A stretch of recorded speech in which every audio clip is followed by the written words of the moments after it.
integrate it, add wings to your career. Hello everyone and welcome back to our channel integrate it. तो आप सब लोगों ने काफ़ी डिमांड करा सर्वे का, तो आज हम लोग स्टार्ट करेंगे सर्वे। तो सर्वे के बारे में सबसे पहले जानते हैं कि डेफिनेशन क्या होती है सर्वे, और इम्पोर्टेंस तो काफ़ी ज़्यादा है। एग्जाम वगैरह में देखा जाए तो काफ़ी अच्छा इसका पोर्शन आता है, लगभग 7-8% के आसपास। किसी भी एग्जाम में चले जाओ तो इतना पोर्शन रहता है। सिर्फ टेक्निकल की बात करूँ, टेक्निकल में 7 से 8% इसका वेटेज रहता है। अब सर्वेइंग का मतलब होता क्या? सर्वे का मतलब सिंपल देखा जाए तो किसी भी चीज़ की लोकेशन पता करना। जैसे कि मैं यहाँ पर मेरे इस लोकेशन पे खड़ा हूँ, तो मेरा लैटिट्यूड एंड लॉन्गिट्यूड क्या है, लैटिट्यूड एंड लॉन्गिट्यूड क्या है, ये डिटेल जो है ये क्या है, ये इस मेरा कोई ना कोई सर्वे करेगा कि मेरा अर्थ में मैं जहाँ पर खड़ा हूँ उसकी लोकेशन एग्जैक्टली है क्या। तो अब अगर किसी घर की लोकेशन चाहिए तो घर का भी लैटिट्यूड एंड लॉन्गिट्यूड चाहिए, उसका डायमेंशन वगैरह, तो ये सब पता करना इज नोन एज सर्वे। या फिर जैसे कि अब मैं किसी चीज़ के रेस्पेक्ट में खड़ा हूँ, तो जैसे मान लो मेरे बारे में कोई जानना चाहे कि भाई जोधपुर रेलवे स्टेशन से मैं कितना दूर हूँ, तो वो क्या हो जाएगा, with respect to any fixed point. Railway station fixed है, तो या तो लैटिट्यूड एंड लॉन्गिट्यूड या with respect to any fixed location. अगर ये चीज़ पता कर रहे हैं तो इसी को क्या बोलते हैं, सर्वे। हिंदी में भी इसको सर्वे ही बोलते हैं, सर्वेक्षण बोलते हैं। तो ऐसा कोई वो नहीं है। तो ये चीज़ पर ये कोई पूछता नहीं, बट ठीक है, बेसिक नॉलेज है, कोई खास नहीं। तो इसके बाद अब हम देखते हैं कि सर्वे होता क्या है, कैसे कैसे करते हैं। तो सबसे पहले अगर हम लोग बात करें तो टाइप्स ऑफ सर्वे, ठीक है, क्या है types of survey. Types of survey, survey जो होता है दो तरह का होता है। सबसे first one is geodetic and second one is plane survey. First one is geodetic and second one is plane survey. Geodetic में अब आप लोगों को पता है कि अर्थ कैसा होता है, कई बोलेंगे स्फीयर होता है या गोल। तो अर्थ गोल या स्फीयर नहीं है, अर्थ का जो शेप है वो है ओबलेट शेप। ओबलेट शेप है या ओबलेट स्फीरोइड है, या फिर इसको बोलते हैं जियोइड, या फिर इसका शेप कैसा है, जियोइड। तो कोई भी बोले तो अर्थ का सरफेस, मतलब अर्थ जो है उसका सरफेस या जो उसका शेप है वो स्फीयर ना होकर वो कैसा, ओबलेट स्फीरोइड या फिर जियोइड। अब बात करें तो जियोडेटिक सर्वे में एक अर्थ कर्वेचर जो है कंसीडर किया जाता है। Curvature of earth is considered, ठीक है भाई। और प्लेन सर्वे का मतलब है कि कर्वेचर जो है, जैसे मान लो अपने को सबको पता है कि पृथ्वी लगभग ऐसी है, एग्जैक्ट फिगर नहीं बना, तो अब ये क्या है, हर जगह पे कर्वेचर है। अगर इसका कर्वेचर कंसीडर ना करके मैं इसको ऐसा मान लूं, यानी कि curvature of earth is neglected. अगर नेग्लेक्टेड है तो उसको हम लोग क्या बोलेंगे, प्लेन सर्वे, यानी कि मैंने उसको फ्लैट मान लिया। कैसा मान लिया मैंने, अर्थ सरफेस को फ्लैट मान लिया। और अगर अर्थ सरफेस का जो इस कर्वेचर है अगर मैं उसको कंसीडर करूंगा तो मैं जियोडेटिक बोलूंगा, अदरवाइज मैं उसको बोलूंगा प्लेन सर्वे। तो अगर आपसे कोई पूछे कि अर्थ का शेप कैसा है, तो स्फीरोइड, ओबलेट स्फीरोइड या फिर जियोइड है, आपको ये भी याद रखना है। अब देखो, कभी कभी आप लोगों से पूछ लेते हैं कि इक्वेटर की लेंथ कितनी है, पोल्स पे दोनों पोल्स के बीच में दूरी कितनी है, या दोनों एक्सट्रीम पॉइंट्स ऑफ इक्वेटर के बीच में दूरी कितनी है, या रेडियस ऑफ अर्थ कितनी। ऐसे क्वेश्चन भी कभी कभी पूछ लिए जाते हैं। तो जो रेडियस ऑफ अर्थ है या फिर जो डायामीटर है, डाया जो है 12,740 किलोमीटर है। देखो वैसे तो आजकल ये बहुत पुराने क्वेश्चन हो गए, आजकल पूछने के चांसेस रेयर है, बट फिर भी मैं बता देता हूँ कैसे, कितना होता है 12,740 किलोमीटर। ये तो डाया, तो रेडियस इसका कितना हो जाएगा, 6470 किलोमीटर, ये हो जाएगा रेडियस। ये क्या है, एवरेज है। ये सब क्या है, एवरेज है, ना तो इक्वेटर पे है ना ही पोल्स पे है। क्यों? क्योंकि इक्वेटर पे जो होता है अर्थ क्या है, लंबा है। लंबा कैसे? क्योंकि मैंने क्या बोला, ओबलेट स्फीरोइड। अगर मैं स्फीयर बोलता तो सब जगह बराबर होता, लेकिन अलग अलग होने की वजह से इक्वेटर पे ये क्या है, थोड़ा लंबा है। वो है 12,756 किलोमीटर। कितना है, 12,756 पॉइंट समथिंग है, 75 किलोमीटर, 0.75 किलोमीटर, 12,756.75 किलोमीटर है इक्वेटर पे। और जो पोल्स पे है वो है इससे 42 किलोमीटर कम है, 12,713 किलोमीटर एट पोल्स पे जो है 12,713 किलोमीटर। एक्चुअली जो डिफरेंस है वो है 42.95 का, तो इसमें जब आप करोगे तो एक कर लेना पीछे, जो डिफरेंस है वो है 42.95 किलोमीटर का। ये सही है, ये सही है, इसमें आप करेक्शन कर लेना, मेरे को एग्जैक्टली वैल्यू नहीं पता, पर 12,713 पॉइंट समथिंग है। अगर मैं कैलकुलेट कर ही लेता हूँ, कैलकुलेट करूंगा तो कितना आ जाएगा, 5 है ना, तो 80 किलोमीटर हो जाएगा, 12,713.8 किलोमीटर। ठीक है, ये है एट पोल्स। तो यानी कि इक्वेटर पे थोड़ा लंबा है, पोल्स पे कम है। जैसे बात करा जाए अंडे जैसा, ऐसा कह सकते हैं। ये इक्वेटर पे ज़्यादा है, पोल्स पे डिस्टेंस कम है। तो वैसे तो कोई पूछेगा नहीं, लेकिन फिर भी आप थोड़ा बहुत इसको ध्यान रखें। ठीक है, इसको मैं मिटा देता हूँ। अब अपने को इनके डेफिनेशन में और क्या ध्यान रखना है। ठीक है, इनके डेफिनेशन में और क्या ध्यान रखना है, देखो मैं पहले बता देता हूँ। सर्वे के मैं नोट्स नहीं बना रहा हूँ क्योंकि इतना मेरे पास टाइम नहीं है, और जैसे व्यूज़ भी अच्छे नहीं आ रहे तो मैं बनाऊंगा भी नहीं। ठीक है, लेकिन सिर्फ पढ़ाऊंगा, और पढ़ाते टाइम जो बता रहा हूँ आप उसके नोट्स बनाते जाइए टाइम साथ साथ। जैसे बीएमसी के दिए थे या सॉइल वगैरह के एस्टिमेशन, वैसे मैं सर्वे के नोट्स नहीं प्रोवाइड कर रहा। ठीक है, अब बात होता है, एक चीज आपने सुना होगा word plumb Bob. Plumb Bob, जैसे मैंने बात करी थी जब बीएमसी में मैशनरी बता रहा था, तब भी मैंने बताया था कि ये जो दीवार है वो सीधी है कि नहीं, यानी कि वर्टिकलिटी ऑफ वॉल पता करने के लिए, वर्टिकलिटी ऑफ वॉल पता करने के लिए एक इंस्ट्रूमेंट होता है, उसको बोलते हैं प्लम्ब। अब होता क्या है, आप लोगों ने सबने सर्वे के कॉलेज टाइम में अपने में देखा होगा, क्या होता है, एक ऐसे डोर धागा होता है, धागे के नीचे ऐसे एक लट्टू बना हुआ होता है, लट्टू बंधा हुआ होता है। ठीक है, ऐसा एक लट्टू बंधा हुआ होता है और ये धागा इसके सेंटर से निकलता है। तो ये जो प्लम्ब बॉब है, ये क्या होता है, एक धागे के साथ नीचे ऐसे लट्टू बना हुआ होता है और ये एकदम सीधा। तो इसको कहीं पे भी अगर मेरे को किसी वॉल की मेरे को वर्टिकलिटी चेक करनी है तो मैं इसको लगा देता हूँ। ठीक है, तो इससे क्या पता चलता है, वर्टिकलिटी। अब ये प्लम्ब बॉब जो है, इसकी ये जो इमेजिनरी लाइन है, ऊपर भी जा रही है धागे के सीध में और नीचे भी आ रही है, तो इसको मैं बोलता हूँ प्लम्ब बॉब लाइन। अब बोलोगे सर इनमें प्लम्ब बॉब लाइन का क्या मतलब, बहुत ही अच्छा क्वेश्चन आता है, ये तो पूछा जाता ही है। अब इससे थोड़ा आगे बढ़ गए, अब वो पूछता है प्लम्ब बॉब लाइन क्या होती है आपस में। तो अगर मैं बात करूं प्लेन सर्विंग की, तो मैंने क्या बोला, अर्थ का स्फीयर के मैंने कैसा माना, फ्लैट माना। तो अगर मैं कोई प्लम्ब बॉब यहाँ रखूंगा तो उसकी लाइन कैसी आएगी, ऐसी आएगी। यानी कि जितने भी प्लम्ब बॉब की लाइन है, जहां पे भी मैं जिस किसी भी लोकेशन पर रखूंगा, हर लोकेशन पे प्लम्ब बॉब की लाइन क्या रहेगी, एक दूसरे के पैरेलल। तो प्लम्ब बॉब लाइन को कैसी रहेगी, plumb bob line is parallel to each other. यानी कि किसी भी लोकेशन पर अगर मैं प्लम्ब बॉब रखूंगा तो हर लोकेशन पे प्लम्ब बॉब की जो लाइन आएगी कैसी आएगी, सीधी, एक दूसरे के पैरेलल आएगी। लेकिन अगर ये ऐसा होता, अगर मैंने कर्वेचर कंसीडर करा, इट मीन्स ये क्या है, गोल है। अब मैं यहां रखूंगा तो ये आया, यहां रखूंगा भाई वो 90 डिग्री तो इसके रहेगा ना। जैसे ये सब यहाँ पे 90 डिग्री है, तो ये 90 डिग्री कैसा रहेगा, ये तो सरफेस पे रहेगा 90 डिग्री। इनकी यहाँ पे रखूंगा तो ऐसा आएगा, मतलब किसी भी लोकेशन पे रखूं, किसी भी लोकेशन पे, लेकिन ये जाके कहीं ना कहीं आपस में मिल रहे हैं। तो इसमें देखो कहीं पे इंटरसेक्ट नहीं करा, प्लेन सर्वेइंग में कहीं पे भी इंटरसेक्ट नहीं करेगा, वो क्या रहेगा, एक दूसरे के पैरेलल। लेकिन जियोडेटिक सर्वेइंग में क्या करेगा, वो इंटरसेक्ट करेगा कहाँ पे, एट सेंटर। तो इसको लिख देते हैं PBL, plumb bob line intersect at centre. ये सवाल पूछा गया है, दोनों ही क्वेश्चन पूछे गए हैं। ठीक है, तो ये ध्यान रखना है, एग्जाम्स में पूछे गए हैं। तो ये हो गया प्लम्ब बॉब लाइन का। अब बात करते हैं कि प्लेन सर्वेइंग में कब एडप्ट करूंगा और जियोडेटिक सर्वेइंग में जनरली कब। तो जब भी अगर मेरे को स्मॉल प्रेसिजन या स्मॉल वर्क होगा, क्या होगा, स्मॉल प्रेसिजन और स्मॉल एक्यूरेसी।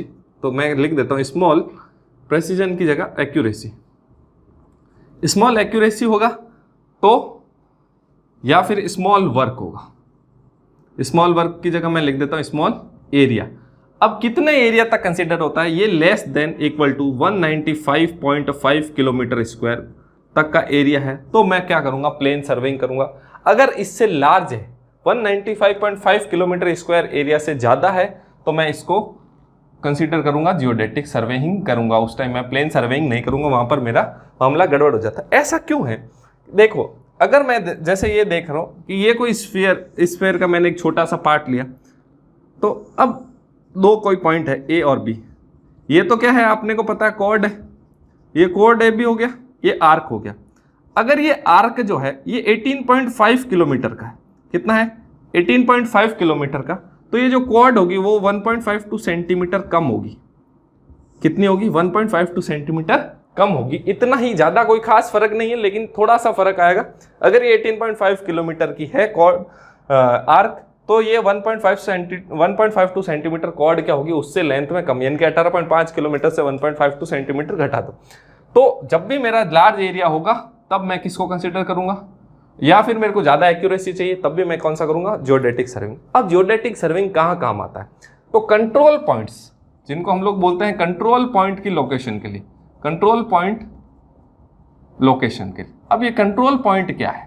कंट्रोल पॉइंट मतलब जो बहुत बड़े बड़े या जो इंपॉर्टेंट पॉइंट्स है जो फिक्स है, जैसे कि रेलवे स्टेशन। हर सिटी के रेलवे स्टेशन का जो रेलवे स्टेशन जो होता है उस पर कंट्रोल, वो सब सिटी का कंट्रोल पॉइंट होता है। और जितने भी कंट्रोल पॉइंट्स जो हैं मेन जो लार्ज डिस्टेंस के बीच में, तो वो सारे के सारे कंट्रोल पॉइंट्स कौन डिसाइड, किस सर्वे से डिसाइड होता है? जियोडेटिक सर्वेइंग में। और डिसाइड करता कौन है? ये करता है department of national survey of India.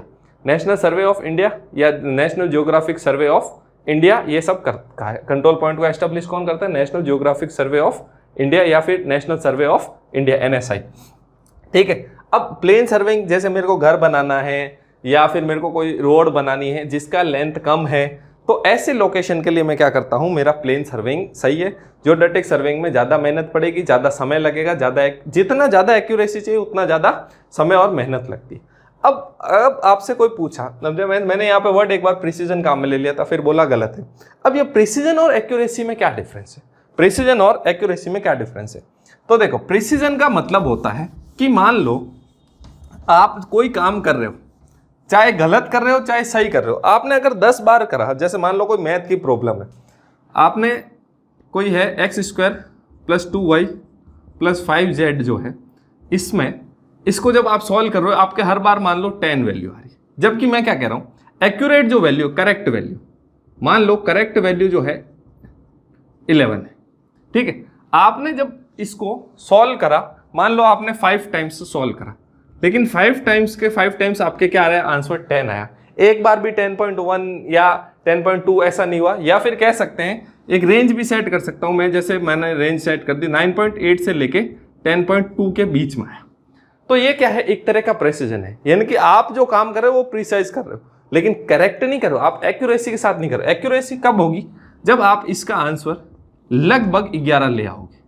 5 बार, अब भले एक बार करा या 10 बार करा या 50 बार करा, लेकिन जैसे या गोले में आपको ज़्यादा समझ में आएगा, तीरंदाज जो होते हैं ना, यहाँ से आप निशाना लगाने वाले निशानची, मान लो आपको तो निशाना लगाना है यहाँ सेंटर में, अब आपने बार बार निशाना लगाया, हर बार यहाँ पर, तो ये क्या है, प्रिसीजन है।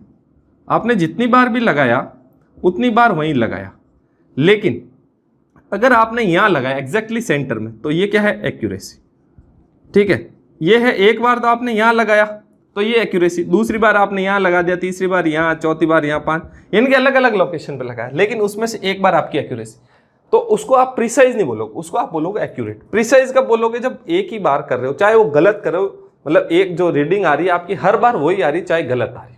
ठीक है। मतलब 10 बार करोगे 50, आप एक बार फेल हो गए एग्जाम में, उसको 4 बार दे रहे हो, 4 बार फेल हो रहे हो, तो उसको बोलते हैं प्रिसीजन। या फिर किसी के परसेंटेज जो होते हैं हर बार एग्जाम में वही रहते हैं लगभग बराबर, तो वो था प्रिसाइज। अब एक्यूरेसी क्या होता है? एक्यूरेसी का मतलब तो क्या होना चाहिए, हाई परसेंटेज आने चाहिए, यानी कि एकदम सेंटर में। तो अगर मान लो आपने 10 बार निशाना लगाया और 10 बार इसके आसपास लगाया, तो ये कैसा होगा, एक्यूरेट एंड प्रिसाइज, यानी कि सही भी है और सटीक भी है, सही भी है और सटीक भी है।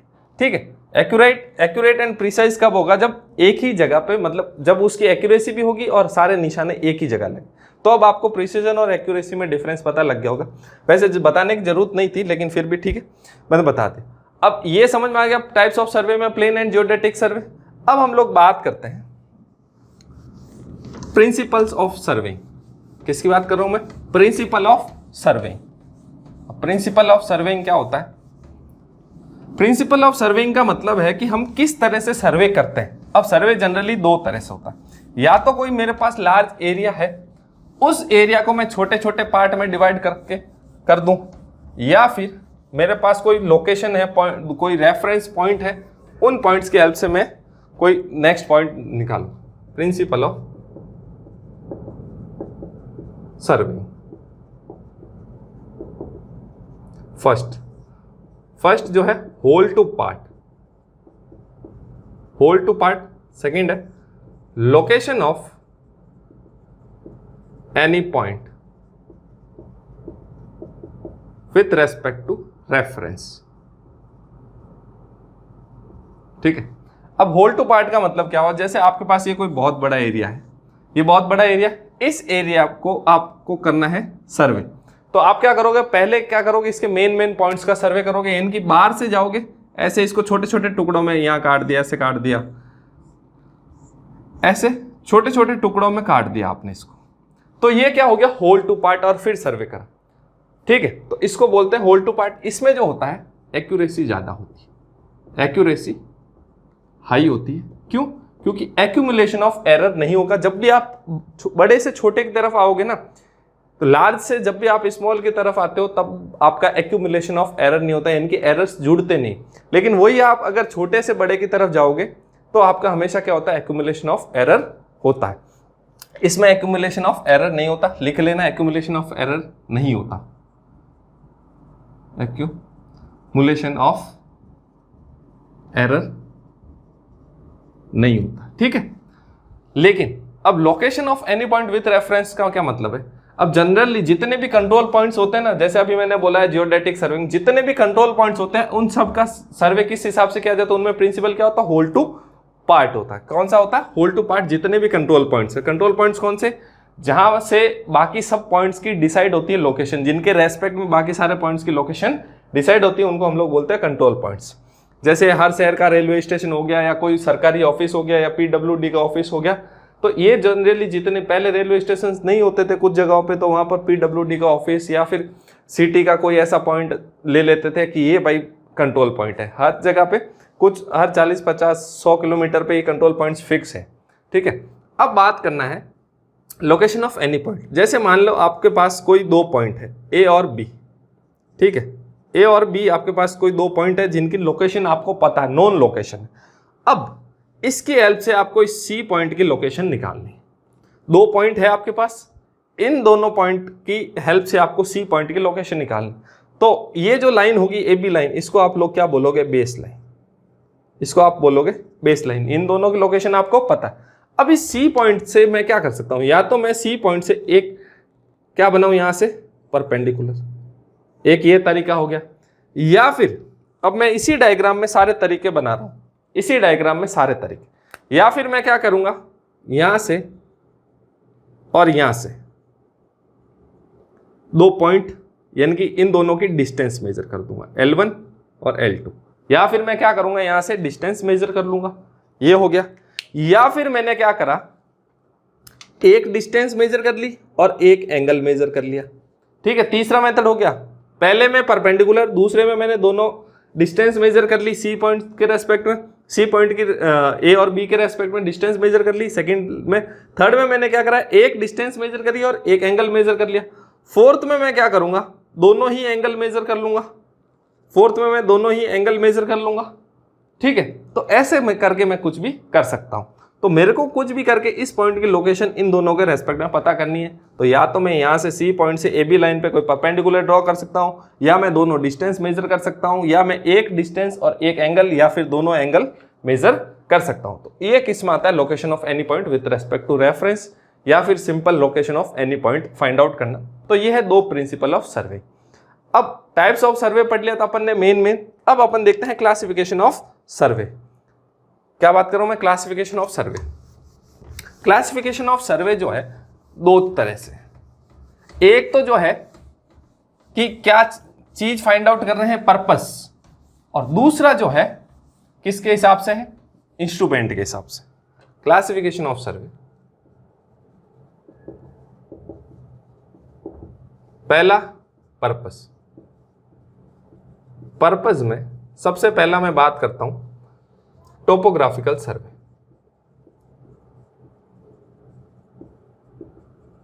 अब टोपोग्राफी आप सब लोगों को पता होगा कि किसी भी एरिया का टॉप व्यू जो होता है उसको हम लोग क्या बोलते हैं, टोपोग्राफी। जैसे मान लो दिल्ली का मान लो दिल्ली का टोपोग्राफिकल मैप बनाना है, तो क्या करेंगे, ऊपर ऊपर से ड्रोन घुमाएंगे, कहाँ पर बड़ी बिल्डिंग्स है, कहाँ पर जंगल है, कहाँ पर पानी का कुछ तालाब वगैरह है या झील है या कोई भी है। तो ये सारी चीजें क्या होता है, किसी भी एरिया का टॉप व्यू पता करना is known as topographical survey. Second जो होता है हाइड्रोग्राफिक सर्वे। हाइड्रोग्राफिक सर्वे, देखो टोपोग्राफी में उस एरिया में जो भी चीज है हर चीज इंक्लूड होती है, लेकिन हाइड्रोग्राफी में सिर्फ और सिर्फ जो भी पानी से रिलेटेड, हाइड्रो का मतलब पानी होता है, तो पानी से रिलेटेड जो भी चीजें उनका सर्वे, जैसे नदी हो गया, तालाब हो गया, समुद्र हो गया, तो इन सब का, नहर हो गया कोई भी, तो इन सब का सर्वे किस में आता है, हाइड्रोग्राफिक सर्वे में। फिर आता है जो सबसे ज्यादा क्वेश्चन पूछा जाता है, वो पूछा जाता है इससे, कैडेस्ट्रल सर्वे। कैडेस्ट्रल सर्वे, अब ये कैडेस्ट्रल सर्वे में एक वर्ड आपको याद रखना है, प्रॉपर्टी। अगर आपका जो मकान है उस मकान का जो सर्वे है, उसकी जो बाउंड्रीज का सर्वे है, उसको बोलेंगे कैडेस्ट्रल सर्वे। यानी कि किसी भी पर्सनल प्रॉपर्टी या प्राइवेट प्रॉपर्टी की बाउंड्रीज को जो फिक्स करने का सर्वे होता है उसको बोलते हैं कैडेस्ट्रल सर्वे। किसी भी जगह की या उसकी जो बाउंड्रीज है उसको जो फिक्स करने का जो तरीका होता है उसको क्या बोलते हैं, कैडेस्ट्रल सर्वे बोलते हैं। ठीक है, इसके बाद एक आता है अपना एस्ट्रोनॉमिकल सर्वे। एस्ट्रोनॉमिकल सर्वे, ठीक है। अब ये एस्ट्रोनॉमिकल सर्वे किसके रेस्पेक्ट में, चांद तारों के रेस्पेक्ट में। किसके रेस्पेक्ट में, जैसे अब आपको पता है कि चांद की दूरी कितनी है, सूरज की दूरी कितनी है, किसी भी प्लेनेट की दूरी कितनी, तो इनके रेस्पेक्ट में या इनका सर्वे जो होता है वो किस में आता है, एस्ट्रोनॉमिकल सर्वे में। इसके बाद जो आता है आपका आता है अपने जियोलॉजिकल सर्वे।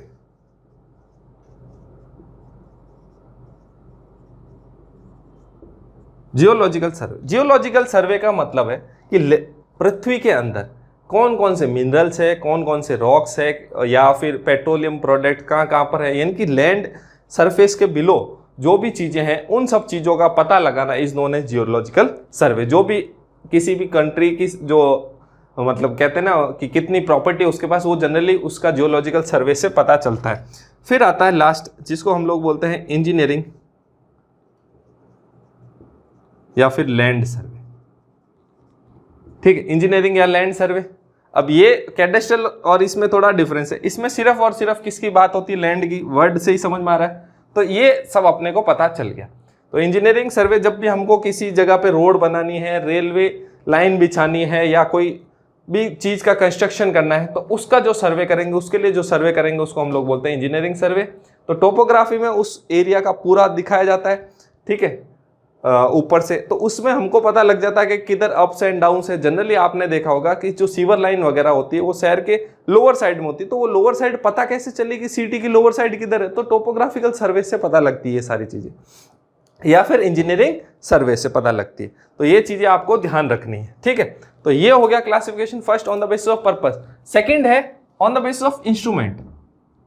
अब इंस्ट्रूमेंट कौन से होते हैं भाई साहब, आपने सुना होगा chain survey.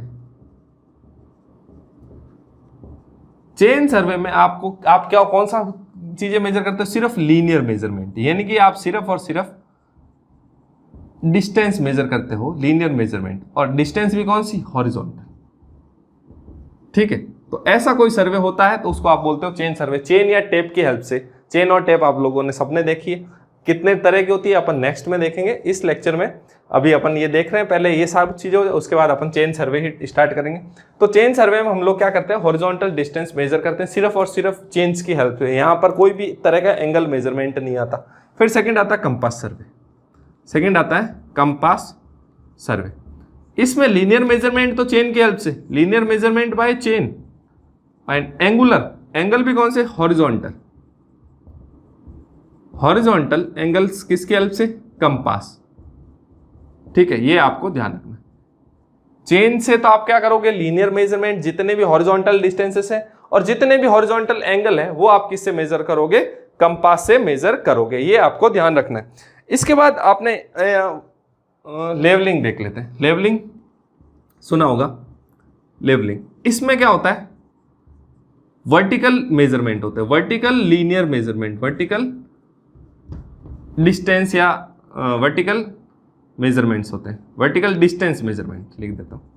Vertical distance measurement यानी कि जैसे अभी मैं जहाँ खड़ा हूँ, वो जो मान लो आपने कभी रेलवे स्टेशन पे गए हो तो रेलवे स्टेशन पे आपने देखा होगा कि लिखा होता है कि मीन सी लेवल से इतना ऊपर है, यानी कि समुद्र तल से इतना ऊंचाई पर है। या जैसे मनाली या कहीं शिमला वगैरह हिल स्टेशन पर आप घूमने जाते हो तो वहां पर भी लिखा होता है कि इसकी ऊंचाई समुद्र तल से इतनी ज्यादा है।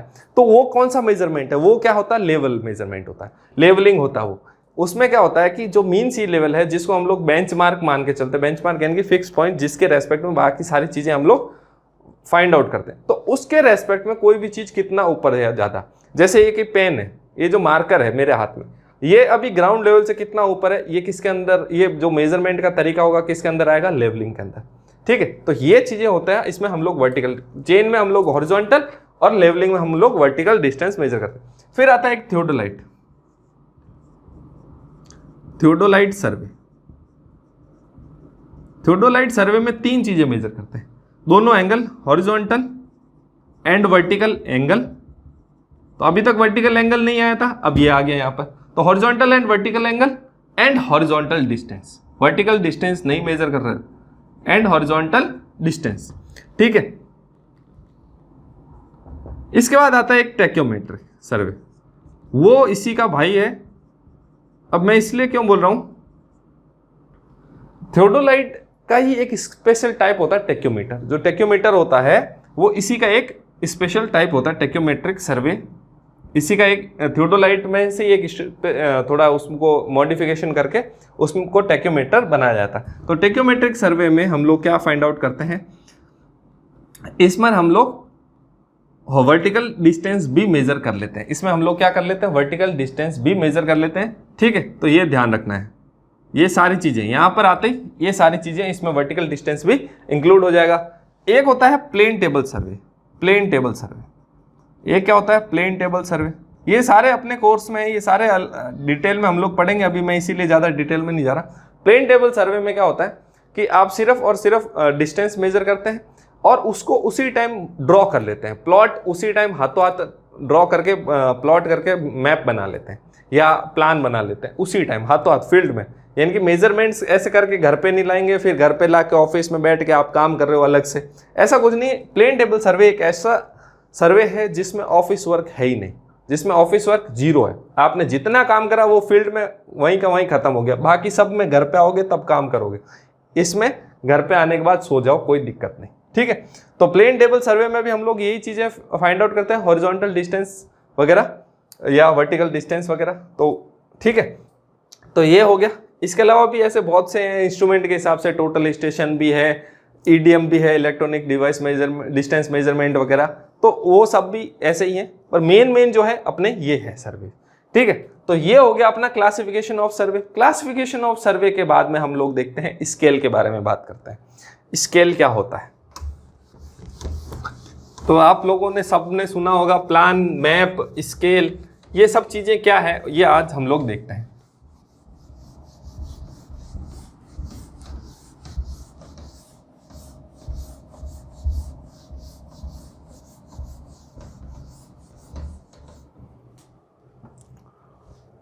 बात करते हैं स्केल की। स्केल क्या होता है? ठीक है, स्केल होता है map distance divided by ground distance. क्या मतलब है?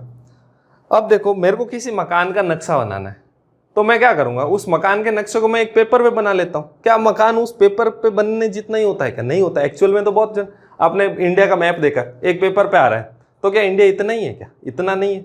तो इसका मतलब इन दोनों में कुछ रिलेशन है और रिलेशन के हिसाब से ही बनता है।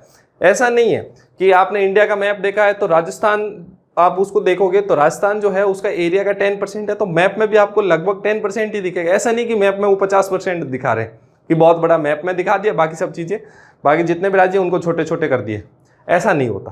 तो इसी को हम लोग बोलते हैं स्केल। तो क्या होता है कि मैप में जो डिस्टेंस है उसी के रेस्पेक्ट में ग्राउंड में वो कितना डिस्टेंस है। मान लो मैप में आपने 1 सेंटीमीटर जो है ग्राउंड में आपका 1 किलोमीटर के बराबर है, या फिर 1 सेंटीमीटर जो मैप में है वो ग्राउंड में 1 मीटर के बराबर है, या फिर 1 सेंटीमीटर 10 किलोमीटर भी हो सकता है, कुछ भी हो सकता है। आपको बस ये ध्यान रखना है कि जो मैप में डिस्टेंस है उसके रेस्पेक्ट में जो ग्राउंड में डिस्टेंस है वो कितनी है, उसको बोलते हैं स्केल। और स्केल की एक खासियत है, यूनिट क्या रहेगी, हमेशा सेम। यानी कि अगर मैं इसको पहले वाले को लूं तो 1 सेंटीमीटर डिवाइडेड बाय 1। अब ये 1:1 स्केल इसकी 1 तो है नहीं, तो किलोमीटर, 1 किलोमीटर में कितने सेंटीमीटर होते हैं, 1000 मीटर इंटू फिर 100 आ जाएगा। 1 मीटर में 100 सेंटीमीटर, तो इसकी स्केल कितनी होगी, 1 डिवाइडेड बाय 10⁵। 1 डिवाइडेड बाय 10⁵, यानी कि 1/1 लाख, ऐसी उसकी स्केल है। ये इसकी स्केल है। इस स्केल को, इसको मैं ऐसे ही लिख देता हूं, 1/1 लाख, ये स्केल है। इसी को मैं बोलता हूं रिप्रेजेंटेटिव फ्रैक्शन। इसको मैं बोलता हूं रिप्रेजेंटेटिव फ्रैक्शन या फिर RF। इसी को मैं बोलता हूं RF, ठीक है। अब आप बोलोगे सर प्लान और मैप भी कुछ वर्ड होते हैं। तो प्लान जो होता है वो होता है large scale, large scale drawing होती है, और मैप जो होता है स्मॉल स्केल ड्राइंग होती है। अब बोलोगे सर ये लार्ज स्केल या स्मॉल स्केल का क्या मतलब। अब लार्ज स्केल या स्मॉल स्केल का मतलब है, अब आप इन तीनों को कंपैरिजन करें तो देखो इसमें क्या आ रहा है, 1 डिवाइडेड बाय 10⁵, यानी कि 5 जीरो। इसमें कितना आएगा, 1 डिवाइडेड बाय 100। इसमें क्या आएगा, 1 डिवाइडेड बाय 10, 6 जीरो आ जाएंगे, ये आ गए। अब आपसे पूछा जाए तो सबसे बड़ी वैल्यू कौन सी, सबसे बड़ी वैल्यू ये 1 डिवाइडेड बाय 100 इन सब में बड़ी है, तो ये कैसा है, लार्ज स्केल। ये कैसा है, लार्ज स्केल। अब आपसे पूछे सबसे स्मॉल स्केल कौन सी है, तो सबसे छोटी वैल्यू कौन सी है, ये है, तो ये क्या है, स्मॉल स्केल। इसका मतलब क्या हुआ, अब इसको इस रेस्पेक्ट में देखा जाए तो प्लान का मतलब क्या हुआ कि छोटे एरिया को, प्लान में हम लोग छोटे एरिया को शो करते हैं और मैप में हम लोग लार्ज एरिया को शो करते हैं। लार्ज एरिया को लार्ज स्केल के साथ कंफ्यूज ना करें। स्केल जो होती है मैप में छोटी होती है, लेकिन प्लान में क्या होती है, बड़ी होती है, ठीक है। मैप में क्या होती है, छोटी स्केल होती है, प्लान में क्या होती है, बड़ी स्केल होती है। इनमें आपस में कंफ्यूजन ना रखें, ठीक है बेटा। अब ये चीज आपको समझ में आ गया होगा। तो इसका एक सिंपल सा फंडा है, कई बार क्वेश्चन आ जाता है, वो पूछ लेता है इसमें से सबसे बड़ी स्केल कौन सी है, सबसे छोटी स्केल कौन सी। तो सिंपल सा है, उसकी खुद की वैल्यू कितनी है उसी से पता लगा लो, और यूनिट आपको हमेशा क्या रखनी है, सेम रखनी है। उसी से आपको सब समझ में आ जाएगा, कोई बहुत ज्यादा इसमें गणित का रोल है नहीं, ठीक है। तो मैप जो होता है वो स्मॉल स्केल होता है, बट होता लार्ज एरिया का है। यानी कि लार्ज एरिया का रिप्रेजेंटेशन अगर छोटी जगह में करा है तो मैप, और स्मॉल एरिया का रिप्रेजेंटेशन उससे छोटी जगह में करा है तो उसको बोलते हैं प्लान। यानी कि जैसे कह सकते हैं कि ये जो हो गया 1 किलोमीटर स्क्वायर का एरिया, ये भी बहुत ज़्यादा बोल गया, ये मान लो 100 किलोमीटर स्क्वायर का एरिया। जैसे इंडिया का मैप हो गया, राजस्थान का मैप हो गया, या जैसे जोधपुर डिस्ट्रिक्ट का मैप हो गया, ये सब क्या होता है, मैप होते हैं। लेकिन मकान का मैप उसको बोलते हैं प्लान। मकान का जो टॉप व्यू होता है उसको प्लान बोलते हैं, या किसी कॉलोनी का जो मैप होता है उसको हम लोग जनरली प्लान बोलते हैं। क्यों? क्योंकि उसका एरिया जो होता है छोटा होता है। एरिया जो होता है क्या होता है, छोटा होता है, और स्केल जो होती है उसकी लार्ज होती है। यानी कि वो जो 1 सेंटीमीटर जो उसमें ड्राइंग में है वो एक्चुअली मैप में 1 मीटर या 2 मीटर या 5 मीटर तक होता है। लेकिन वही चीज मैप में जो जाओगे तो 1 सेंटीमीटर किलोमीटर्स में होगा। प्लान में जनरली मीटर्स में होता है, वहां जाओगे तो आपको वही चीज किलोमीटर्स में या डेका किलोमीटर्स में मिलेगा, बहुत ज्यादा वैल्यू मिलती है, ठीक है। तो ये है आपको समझने वाली चीज, स्मॉल स्केल या लार्ज स्केल। इसके बाद आता है types of scale. Types of scale, अब टाइप्स ऑफ स्केल क्या होती है। एक टाइप होती है, आपने सुना होगा, प्लेन स्केल। पहला जो है प्लेन स्केल। प्लेन स्केल में आप सिर्फ और सिर्फ 2 डायमेंशन मेजर कर सकते हो। प्लेन स्केल का मतलब है सिर्फ और सिर्फ 2 डायमेंशन मेजर कर सकते हो। यानी कि आपके पास जो स्केल होती है, जो 15 सेंटीमीटर वाली जो स्केल आती है, आप उसमें कितनी चीज मेजर करते हो, 2 मेजर। एक तो आप सेंटीमीटर मेजर करते हो, एक आप mm मेजर करते हो, ठीक है। एक तो आप सेंटीमीटर मेजर करते हो या एक mm, तो वो प्लेन स्केल नहीं है, actually it is a diagonal scale. वो क्या है, डायगोनल स्केल। अभी मैं बताऊंगा, क्योंकि आप उसमें 3 चीजें मेजर करते हो। इसके अंदर आप सिर्फ 2 मेजर करोगे। इसके अंदर क्या चीज मेजर करोगे, 2। या तो जैसे आपको पता चलेगा जैसे कि 11 मीटर है या 21 मीटर है। ठीक है, आप इसको पॉइंट्स में नहीं ले जा सकते या ऐसे नहीं लिख सकते 21.5 मीटर। अगर ये 3 चीजें हो गई, ये 3 चीजें हो गई, 21.5 मीटर इस 3 चीजें, और अगर 101 भी लिखूंगा तब भी वो 3 चीजें हो गई। ठीक है, तो आप अगर 2 ही चीज मेजर कर पा रहे हो, 2 ही डायमेंशन, यानी कि इसमें आपने क्या मेजर करा, एक तो मीटर मेजर करा, और ये क्या हो जाएगा 10 इंटू मीटर है यानी कि डेकामीटर। तो एक तो आपने मीटर मेजर करा, एक आपने क्या करा डेकामीटर। 2 ही चीजें मेजर, इसमें भी वही मीटर और डेकामीटर, लेकिन इसमें देखो, इसमें आपने क्या करा डेसीमीटर भी करा, मीटर भी करा और डेकामीटर भी करा, यानी कि 3 चीजें मेजर कर ली। ठीक है, तो ये जो होती है ऐसी जो स्केल होती है उसको बोलते हैं डायगोनल स्केल।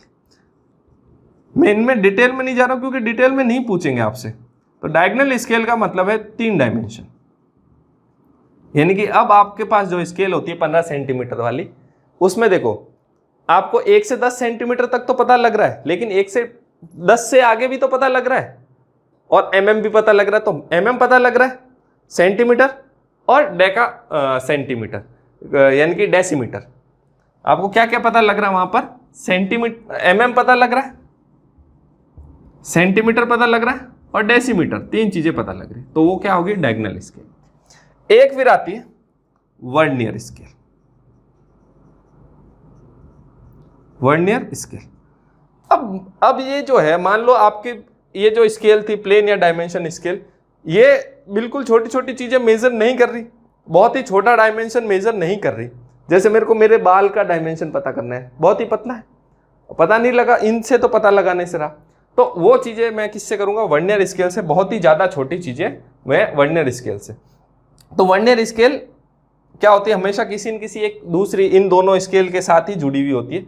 अगर अकेली बहुत ही रेयर चांसेस में होती है वर्नियर स्केल, उसको वर्नियर कैलिपर के फॉर्म में काम में लेते हैं, अदरवाइज जनरली नहीं होती। ठीक है, तो ये बहुत ही ज्यादा छोटी चीजें फाइंड आउट करने में काम आती है। अब ये जो वर्नियर स्केल होती है भाई साहब खुद भी 2-3 तरह की होती है। आगे वर्नियर स्केल भी आगे 2-3 तरह की होती है। अब 2-3 तरह की कैसी, पहली जो है वो है डायरेक्ट वर्नियर। पहली जो है डायरेक्ट वर्नियर। अब डायरेक्ट वर्नियर का क्या मतलब है, एक जो होती है रेट्रोग्रेड वर्नियर होती है, एक होता है डायरेक्ट वर्नियर, एक होता है रेट्रोग्रेड। अब आपको ध्यान क्या रखना है कि इनमें एक में तो क्या होगा कि जो मेन स्केल के डायमेंशन, अब मेन स्केल के डायमेंशन को मैं शो कर रहा हूं S से, और इस वर्नियर स्केल के डायमेंशन को शो करूंगा V से। V मतलब बात कर रहा हूं मैं वर्नियर स्केल, S मतलब मैं बात कर रहा हूं मेन स्केल। अगर मेरे मेन स्केल के 10 डायमेंशन वो किसके बराबर है, डायगोनल स्केल के बराबर है, तो सॉरी मतलब क्या होगा कि अगर मैं इनको शो करूं कि इसके n डिवीजन जो है, n division of main scale जो है NS जो है, या n नंबर ऑफ डिवीजन जो वर्नियर स्केल के वो किसके बराबर है, n-1 divisions of main scale. कहने का मतलब क्या है कि अगर ऐसे मैं डायग्राम से बताता हूं, ये मान लो एक मेन स्केल है, इसके रेस्पेक्ट में ये कोई एक वर्नियर स्केल जुड़ी हुई, तो यहां से देखो 1 2 3 5, अभी मैं इतनी ही बात करूं, ये तो वर्नियर कहां तक आ जाएगी, यहां तक। ठीक है, अब ये जो है इसमें अपन ने क्या देखे 10 डायमेंशन देखे। अब जो इसके 10 होंगे वो वर्नियर में कितने हो जाएंगे, वो 11 हो जाएंगे, यानी कि मेन स्केल के 9 डायमेंशन वर्नियर स्केल के 10 डायमेंशन के बराबर। यानी कि इसके जो होंगे ऐसे ज्यादा छोटे छोटे, बीच में जो गैप होगा वो क्या हो जाएगा, कम हो जाएगा। ऐसे बीच में जो गैप होगा वो एक्चुअली क्या हो जाएगा, कम।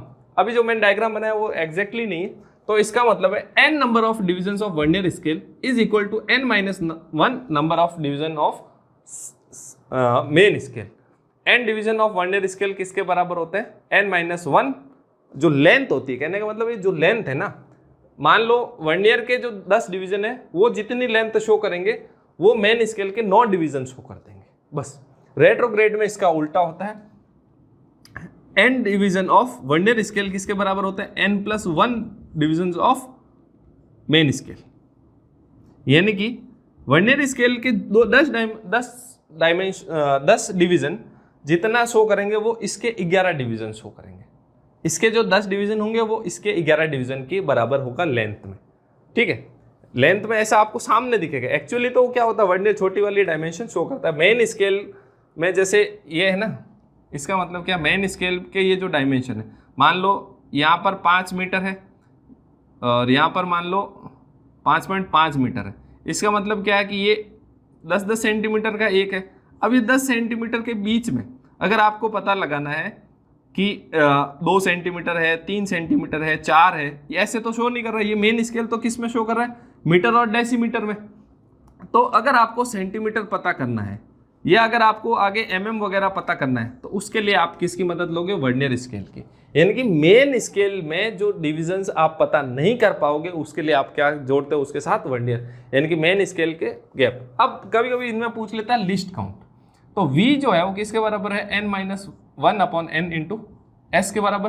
तो लिस्ट काउंट जो होता है हमेशा वो होता है इन दोनों का बीच का डिवीजन के बीच का डिफरेंस, यानी कि स्मॉलेस्ट डिवीजन मेन स्केल का minus smallest division of vernier scale. Smallest division of main scale minus smallest division of vernier scale जो होता है अपने किसके बराबर होता है, लिस्ट काउंट के बराबर। लिस्ट काउंट का मतलब होता है जो सबसे छोटी से छोटी चीज आप क्या फाइंड आउट कर सकते हो। अब अगर मैं लिखूं s माइनस वी, तो s तो ऐसे v को s के टर्म में लिख दिया, n-1/n इंटू s। तो ये क्या आ जाएगा, इसमें आ जाएगा ये s से ये s कैंसिल आउट हो जाएगा, तो ये आ जाएगा s/n आ जाएगा। ये क्या आ जाएगा, s/n आ जाएगा, ये आ जाएगा s/n। तो लिस्ट काउंट जो होगा s/n होगा। List count of direct vernier या वर्नियर का जो क्या हो जाएगा, s/n। इसी प्रकार इसका भी अगर मेरे को लिस्ट काउंट निकालना हो तो v क्या आ गया, v वही हो गया n+1/n इंटू s। अब लिस्ट काउंट क्या हो जाएगा, इसका भी क्या आ जाएगा। अब इसमें बड़ा कौन है, बड़ा इसमें ये है, तो v minus S, v minus S कर लेंगे, सॉरी s माइनस वी करेंगे, उससे कोई फर्क नहीं पड़ता, s माइनस वी कर लेंगे। तो इससे भी अपना क्या आ जाएगा, आंसर आ जाएगा। लिस्ट काउंट हमेशा क्या होता है, s/n ही होता है। लिस्ट काउंट हमेशा क्या होता है, s/n ही होता है, ठीक है। चाहे कोई सा भी हो, मेन डायरेक्ट वर्नियर हो या रेट्रोग्रेड वर्नियर हो, लिस्ट काउंट हमेशा क्या रहेगा, s/n रहेगा दोनों में, ठीक है। आप सॉल्व कर लेना, यही आएगा। बस आपको ध्यान क्या रखना है, लिस्ट काउंट का जो फॉर्मूला होता है वो होता है main scale minus vernier scale, main scale का डिवीजन माइनस वर्नियर स्केल का डिवीजन, ठीक है। अब आगे देखते हैं, नहीं इसमें v माइनस एस होगा ना, तभी ऐसे तो नेगेटिव हो जाएगा, v माइनस एस होगा, ठीक है।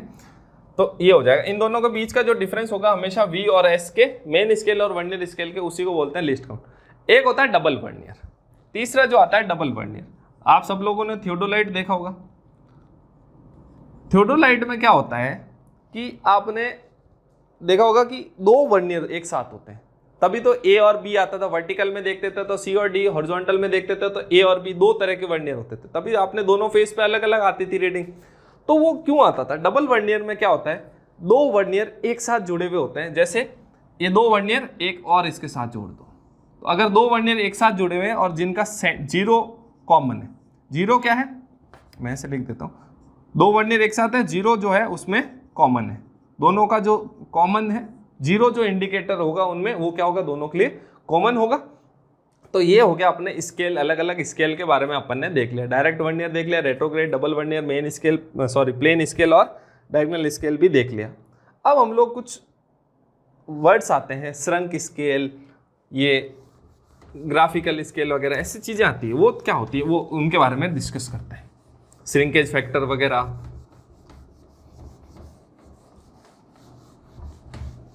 बेटा इसमें सबसे ज्यादा जो क्वेश्चन पूछा जाता है या तो लिस्ट काउंट से पूछेंगे या पूछेंगे स्मॉलेस्ट स्केल बताओ या लार्जेस्ट स्केल बताओ, या किसी का RF पूछ लेंगे।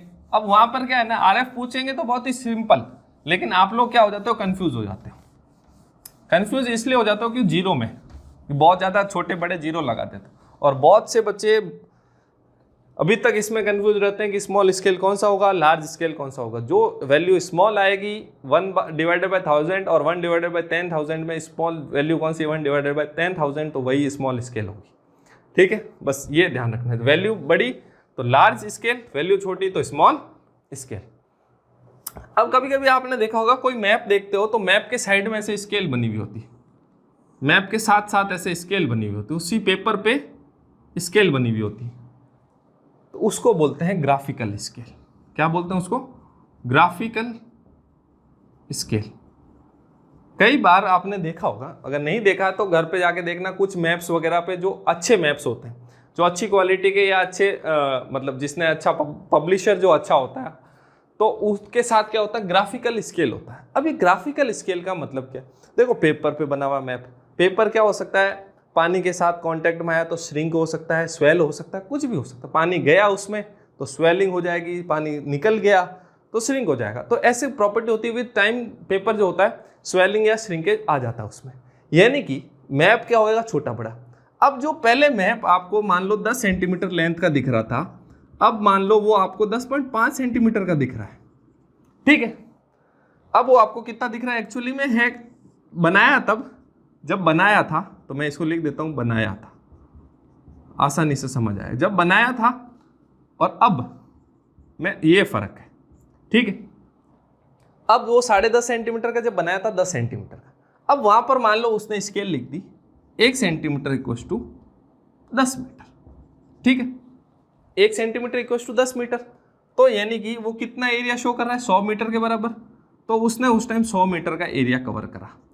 लेकिन अब अगर स्केल तो वही लिखी हुई है, स्केल तो चेंज करी नहीं उसने भाई, समय अपने आप तो चेंज होगी नहीं, पब्लिशर ने तो एक बार पब्लिश करके छोड़ दिया, अब वही उसने दे दिया, तो इसका मतलब अब वो टोटल कितने हो जाएगा? 105 मीटर का। यानी कि आपने 5 मीटर पड़ोसी के खा गए, आप 5 मीटर किसके खा गए? पड़ोसी के। तो ये तो हो गया मामला गड़बड़। या फिर मान लो ये हो जाता 9.5 सेंटीमीटर का, तो अब वो एरिया कितना शो करता? 95 मीटर। तो 95 मीटर यानी कि आपने अपने 5 मीटर पड़ोसी को दे दिए, ऐसा भी हो सकता है। या फिर किसी देश की बाउंड्री के साथ ऐसा छेड़छाड़ हो गया कि भाई पहले 100 मीटर पे बराबर था, अब वो 105 भी हो सकता है, 95 भी। तो यानी कि नुकसान अपना भी हो सकता है या पड़ोसी का भी, तो होएगी आखिर में लड़ाई। होनी क्या है? लड़ाई। तो इससे क्या होता है? ये मामला हो जाता है गड़बड़। तो इसलिए समझदार लोगों ने बनाया ग्राफिकल स्केल, ठीक है। अब ग्राफिकल स्केल का क्या है कि जो पहले जो मैप था, तो मैप श्रिंक हुआ है तो साथ साथ में स्केल भी तो श्रिंक हुई है। जब मैप श्रिंक हुआ है तब उसके साथ साथ क्या हुआ? स्केल भी श्रिंक हो जाएगी। भाई पूरा पेपर छोटा होगा तो ये बीच में जो ये स्केल है, ये तो ऐसे तो है नहीं कि बड़ी होगी, ये भी उसी रेशियो में छोटी होगी। तो क्या रहेगा?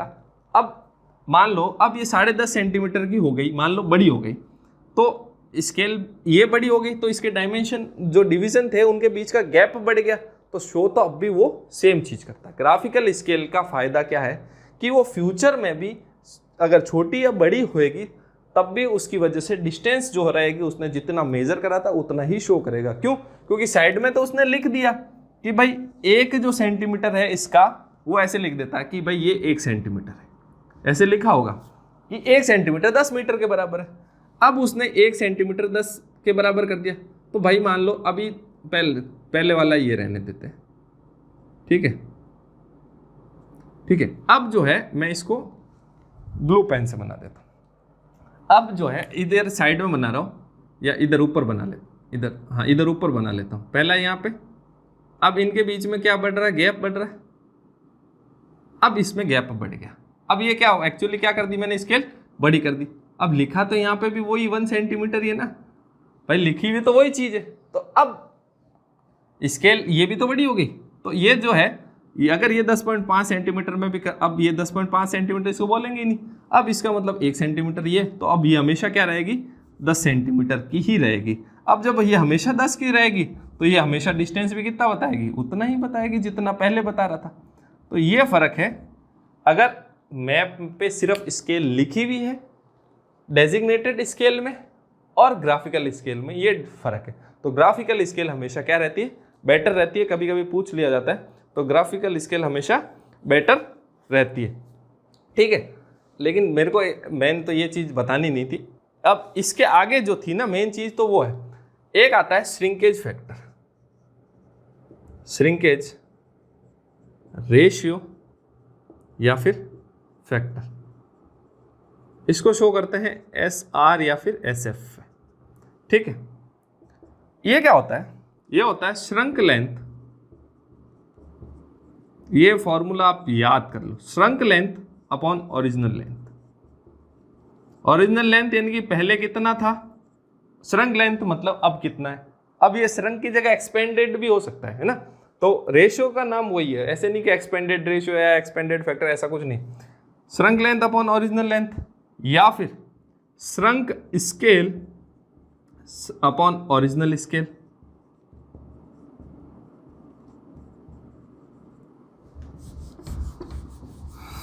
या फिर श्रंक आर एफ अपॉन में ओरिजिनल आर एफ। ये फॉर्मूला बहुत ही इंपॉर्टेंट है। इस फॉर्मूले पे छोटे बड़े न्यूमेरिकल एसएससी वगैरह में या छोटे एग्जाम में आते रहते हैं। ठीक है, और बहुत काम का इसलिए है क्योंकि क्वेश्चन आते हैं, और इम्पोर्टेंट इसलिए क्योंकि लोग गलती करते हैं। ठीक है, आपको बस ध्यान ये रखना है, जहां पे श्रिंकेज या श्रंक फैक्टर या श्रिंकेज फैक्टर आ जाए तो आपको श्रंक हमेशा ऊपर रखना है। आपको श्रंक हमेशा क्या रखना है? ऊपर ही रखना है, नीचे नहीं रखना है। आपको हमेशा क्या रखना है? श्रंक क्या रखना है? हमेशा ऊपर। अब या तो ऐसे पूछ लेगा, या वो बोल देगा कि अभी पहले जो स्केल थी 10 सेंटीमीटर की, अब वो 9.5 सेंटीमीटर की हो गई, तो उसके रेस्पेक्ट में, यानी कि पहले जो स्केल थी 1 सेंटीमीटर बराबर 10 मीटर, अब मान लो अगर वो श्रंक होके 1 सेंटीमीटर इक्वल टू 9.5 मीटर है, तो अब उसका एरिया या वो लेंथ है, अब वो ग्राउंड में वो कितना शो करेगा। तो इसका फॉर्मूला आपको ध्यान रखना है, क्या होता है, बस फॉर्मूला भी ऐसा ही है, इसी हिसाब से, क्योंकि देखो रेशियो तो ऐसे ही रहना है, तो फॉर्मूला भी इसी हिसाब से रहना है। तो करेक्ट लेंथ का जो फॉर्मूला हो जाएगा किसमें, मतलब करेक्ट लेंथ का जो फॉर्मूला हो जाएगा वो हो जाएगा करेक्ट डिस्टेंस। पहले की डिस्टेंस कितनी थी? करेक्ट डिस्टेंस अपॉन में S F. Simple. Correct length अभी कितनी हो जाएगी उसकी? पहले कितनी थी? करेक्ट डिस्टेंस अपॉन में, या फिर करेक्ट की जगह इसको दोनों तरफ करेक्ट रखो, कंफ्यूज हो जाएगा, मेजर्ड डिस्टेंस हो जाएगा। इसको कर लो आप मेजर्ड। ठीक है, करेक्ट में कंफ्यूजन। करेक्ट लेंथ कितनी हो जाएगी उसकी? मेजर्ड डिस्टेंस अपॉन में श्रिंकेज फैक्टर। ठीक है, अब अगर पूछ ले, इस ऐसे नहीं पूछता, वो एरिया में पूछेगा, करेक्ट एरिया। कंफ्यूजन यहां होता है। करेक्ट एरिया में क्या आ जाएगा? मेजर्ड एरिया डिवाइडेड बाय, और ये क्वेश्चन कई बार आया हुआ, direct formula divided by S F का स्क्वायर। लेंथ का स्क्वायर आएगा, क्योंकि देखो जनरली क्या होता है, मीटर में होती है लेंथ और एरिया मीटर स्क्वायर में। ठीक है, तो ऊपर भी एरिया, नीचे उसका स्क्वायर करना है। ठीक है, तो ये चीज क्वेश्चन पूछा जाता है, करेक्ट एरिया का फॉर्मूला बताओ, तो measured area upon shrinkage factor का स्क्वायर। अब ये तो कब है, ये गलतियां तो कब है कि भाई मैप छोटा बड़ा हो गया और उस पर ग्राफिकल स्केल नहीं थी। अब देखो ग्राफिकल स्केल नहीं होने की वजह से ये फॉर्मूले याद करने पड़े। ग्राफिकल स्केल होती तो कुछ याद ही नहीं करना पड़ता, मामला इससे लट जाता। तो एक गलती की वजह से कितने लोग भुगतेंगे? अब सॉल्यूशन करने बैठो तो बहुत ज़्यादा काम बढ़ गया। इसलिए कहते हैं पहले समझदारी से काम करो, तो बाद में आपका काम क्या रहता है? आसान रहता है। अब एक आपको वर्ड ध्यान रखना है। ठीक है, अब मान लो आपका जो स्केल थी वो थी 1:100। कब? मेजरमेंट के टाइम।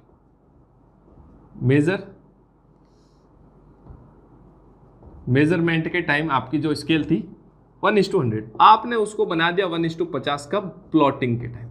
यानी कि आपने जब उसको फोटो बनाया, यानी जब मेजरमेंट लेके आए, तब तो आपका था 1 सेंटीमीटर इक्वल टू 1 मीटर। तब क्या था आपका? 1 सेंटीमीटर इक्वल टू 1 मीटर। लेकिन अब आपने उसको जब बनाया तब उसको कितना बना दिया? 1 सेंटीमीटर इक्वल टू 0.5 मीटर के बराबर। तो क्या हो गया? गड़बड़ हो गया। बनाया कुछ, मेजर कुछ और करा, तो ऐसी गड़बड़ हो जाए तब आप कैसे फाइंड आउट करोगे कि करेक्ट डिस्टेंस क्या है? ऐसी स्थिति में आपको करेक्ट डिस्टेंस फाइंड आउट, और ये गलतियां अक्सर कई लोगों से हो जाती है। देखो भूल चूक इंसान है तो इंसान से भूल चूक होती है। तो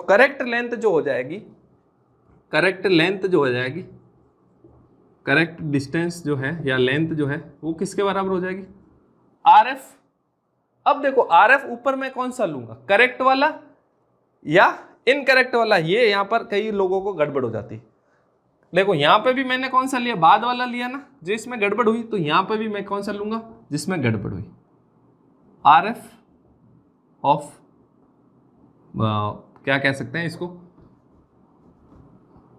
इनकरेक्ट, या फिर इसको इनकरेक्ट RF लिख देते हैं। इनकरेक्ट तो यही है, incorrect RF divided by original, original तो ये था, original RF into measured distance, measured distance. ठीक है, अगर मान लो आपने 250 मीटर मेजर करी थी, ठीक है 250 मीटर, इसको 250 मीटर नॉर्मल में रहने 200 मीटर, तो कैसे आ जाएगा करेक्ट डिस्टेंस, अब उसकी कितनी आ जाएगी, तो आपने देखो इनकरेक्ट RF क्या है 1/50 और इसका कितना है 1/100, और मेजर्ड डिस्टेंस कितनी थी 200 मीटर, तो भाई ये क्या हो जाएगा, इन दोनों में क्या 1/2 आ जाएगा। जिसको यहां से ऐसे समझ में नहीं आया, 1/50 इंटू 100/1 इंटू 200, सही है, उल्टा हो जाता है, तो भाई साहब ये आ गया 2, यानी कि ये हो जाएगा करेक्ट 400, यानी कि वो जो 200 मीटर उसने बनाया ना वो एक्चुअली 400 मीटर होगा, क्योंकि उसने गलती भी तो ऐसी करी, उसने उसको उसने उसको डबल कर दिया, तो ऐसा गड़बड़ होता है, ऐसा क्वेश्चन आता है। तो आपको करेक्ट डिस्टेंस का फॉर्मूला ध्यान रखना है, इनकरेक्ट RF अपॉन में original RF into measured length या मेजर्ड डिस्टेंस। कभी कभी ये पूछ लेते हैं RF यहाँ पर लिखा होता है, ऐसे भी लिखा होता है RF ऑफ इनकरेक्ट या wrong scale, RF of wrong scale divided by RF of original scale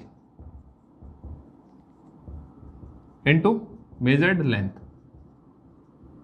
ठीक है, अगर ये एरिया में पूछ ले तो एरिया में भी कुछ नहीं करना, आपको क्या करना है, इसका स्क्वायर कर देना है, इस पूरे का स्क्वायर, यहां पर मेजर्ड एरिया आ जाएगा, करेक्ट एरिया इक्वल टू क्या आ जाएगा, RF of wrong scale divided by RF of original scale का स्क्वायर इनटू मेजर्ड एरिया। ठीक है, बस ये फर्क आएगा एरिया में, बस एरिया में आपको हमेशा स्क्वायर कर देना है, जो भी RF का रेशियो होगा उसको आपको, ये भी तो RF का रेशियो ही था ना, ये भी RF का रेशियो था, लेकिन दोनों में फर्क क्या है, इसमें फर्क किसकी वजह से हुआ कि स्केल छोटी बड़ी हो गई बाद में, और यहां पर आपने गलती करी है, ये हो गई है अपने आप समय के साथ, ये आपने गड़बड़ करी है बनाते टाइम। तो अगर ऐसा गड़बड़ होगा तो ये दोनों फॉर्मूले बहुत ही इंपॉर्टेंट है, ये वाला पूरा, ये और ये 4 फॉर्मूले, मतलब 4 और ये एरिया वाले, टोटल 5 फॉर्मूले, 5 ही फॉर्मूले बहुत ही ज़्यादा इंपॉर्टेंट है, ये आपको ध्यान में रखना है। ठीक है, अब मैं देख लेता हूँ कुछ रह तो नहीं गया। हाँ, एक चीज आती है, आपने सुना होगा, सुना तो क्या पता ही है, एरर्स, एरर के बारे में बात करें, जब एक्यूरेसी और प्रिसीजन की करी थी तभी कर लेनी थी, पर ठीक है अब कर लेते हैं। फिर इसके बाद ये वाला लेक्चर खत्म करते हैं, इंट्रोडक्शन वाला, उसके बाद अपन नेक्स्ट लेक्चर से चेंज सर्विंग स्टार्ट करेंगे। और मैं फिर बता रहा हूँ बेटा, अगर मेरे को रेस्पॉन्स में मज़ा नहीं आया तो मैं भाई आगे नहीं पढ़ाऊँगा, सच्ची बता रहा हूँ, क्योंकि देखो बेटा मैं फालतू मेहनत कर रहा हूँ, मेरे को कुछ मिल नहीं रहा, मिलना इन द सेंस, देखो पैसा नहीं चाहिए मेरे को चाहिए कि भाई कम से कम लोग देख रहे हैं तो ठीक है मैं बनाऊँ, अब लोग ही ना देखें तो बनाने का क्या फायदा, फालतू मेहनत भी लगती है, और घर से स्टूडियो तक भी आओ, सब चीज़ें होती है।